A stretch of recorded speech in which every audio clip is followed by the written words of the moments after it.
Good morning, my friends. Today, it's a beautiful, snowy day. Seems we hit a lot of snow last night while I was sleeping, which is nice. I like to see the snow. It's very clean, crisp. It's a nice break from that sort of cold, gloomy, gray November that we usually have. This is actually generally something I haven't seen in a while, especially in the month of November, which is like a snowy November. Yeah, for the past, I'd say like maybe 10 years, we haven't really had much snow in November, at least where I am now, which is, it's nice to see. It brings me back to when I was a kid, which is what I remembered when winter usually started. Usually we get our first big snowfall at around mid to late November. So I'm happy to see this right now. I'm actually very glad, because we have a lot of this global warming stuff that's bothering us, and it's nice to see something that's actually kind of normal for once. So that's nice. Yesterday I didn't end up doing mornings with wosX. I was busy with some other things during the day, so I didn't really have time to go around to it. But today, as you know, it's Friday, and I'm doing another book review. And today we have American Psycho. American Psycho, most of you probably know the movie with Christian Bale. It's a very good movie, very dark comedy, I would say. The book is in that same vein. It's just a lot more fleshed out, much more in detail. You sort of see more into the scope as to who Patrick Bateman actually is. And I did enjoy the novel. It was very sort of interesting to see. I think one of my favorite aspects of the book is that everybody sort of can't really recognize each other. They sort of mix each other up in weird ways. Like they'll think one guy is this guy and another guy's this guy, and they all kind of have these weird, similar sounding names, which is like a typical thing in the investment scene. If you've read ever the book Liar's Poker, which I might do a review on at some other point, it's the guy who actually did The Big Short, the guy who wrote the original book. He describes working at these investment funds, specifically Salomon Brothers in the 80s, which was one of the biggest firms at that time. He would talk about how pretty much everyone kind of looked the same. They were all kind of like very stock looking white guys in their mid-20s with dark hair.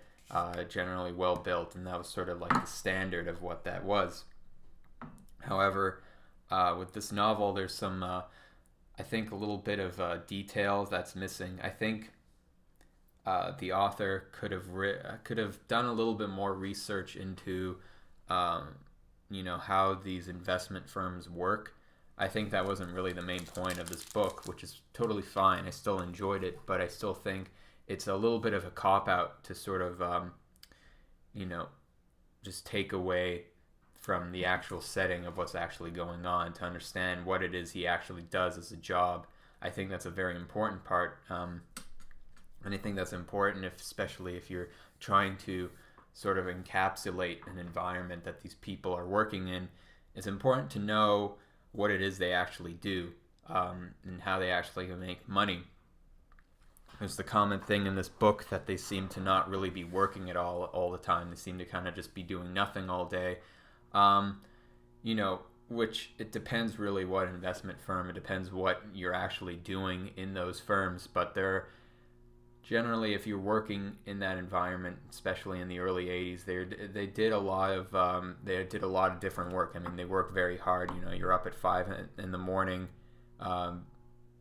Answering calls, whatever you're doing whatever it is that your job is entailing, whether that's trading, whether that's being a stockbroker, whether that's being a salesman, whether you're running a boiler room operation or some other thing. A boiler room operation is basically what the Wolf of Wall Street was, in case you were wondering. So we have all these like concepts about how this industry works, and it seems that the author doesn't really have much knowledge on it. He's sort of taking it from a bird's eye perspective, which is fine because it's not really about what he does. It's about him as a person, what he does in his private life, right, so to speak. It's about the concept of his materialistic ambitions, and how he has absolutely no sort of grips on spiritual or emotional life. He has no concept of empathy or caring about people. I mean, he's a psychopath after all, which I guess is the reason why he is working at an investment fund, which is, arguable whether to say that's the most psychotic thing you could do, I guess. I would disagree, just because after learning about what that industry is like, there's definitely a lot worse things you could be doing. And there are obviously a lot of bad people in those industries, and I think that this could be a very good book at describing those kinds of people, what they actually are like. And I think that this book, while doing a good job at explaining the specific character, if the author is trying to do like this critique of this specific group of people and their jobs, it's I think there's some aspects that are lacking in terms of what the actual negative aspects of their life entail. If you're looking at what the bad people do at Wall Street, it's good to know what they're actually doing that's bad. You know what I mean? It's like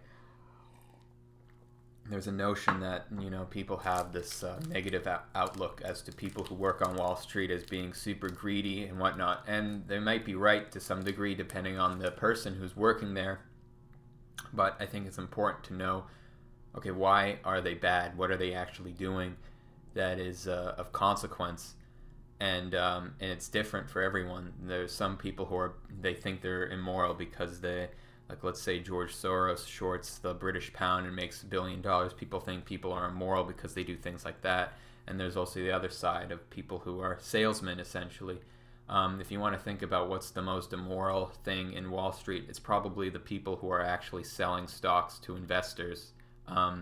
They're basically paid to train themselves to sell stocks. This is what Jordan Belfort did. He took penny stocks, like garbage companies, and puffed them up and made them seem like they're really hot stuff, and sold them to naive investors, and they would just take the commission from that, because it would be a much larger commission than if he would sell like a blue chip stock, something that was generally high value. And those are generally the things that are sort of iffy on Wall Street. Those are the aspects of where the greed sort of comes in. It has nothing actually to do with the trading of stocks. It has to do with manipulation of people, which I think would have been a cool thing to develop in terms of Patrick Bateman. He's a very manipulative, psychopathic person. It would have been cool to see him in his work, maybe selling to naive investors and making them lose all their money. And he has like this sadistic mentality where he doesn't actually even go towards big investors. He'll specifically find out small businesses, people who are in the middle class, and sell them useless instruments just for his own pleasure. That would be something that would be very interesting to look into his character. But I think the author didn't really take enough time to study how Wall Street worked during the 80s, which you can say it's a bad author or whatnot, but that's basically what he chose to do. And I think he still made a really good book regardless of not knowing much about Wall Street, which is very clear when you read about it, or when you read the book. He definitely knows a lot about the mentality of what a psychopath is like. I can sort of feel what his knowledge or his experience in that is. I've read another one of his books. I think it was called Less Than Zero, which is sort of kind of the same themes, except it's taken through the scope of a teenager. It's kind of like a Catcher in the Rye kind of thing, but more 80s and more materialistic. And I think that was also a really good book. And I think much more in tune to what he knows and what he can experience. I think that's a more personal novel, and American Psycho is more something that is imaginary. It's him putting himself into another person's perspective, which is also done well. I mean, American Psycho is generally a lot more popular than his other novels. So overall, I did enjoy the book. I think it's good. The only thing I have a problem with is the lack of knowledge that he has towards Wall Street and these investment funds, which I think it could have aided the story indelibly if he chose to research it more. But I guess he didn't, so that's not really that much of an issue. So anyway, that's all I have to say, and I hope you have a wonderful day.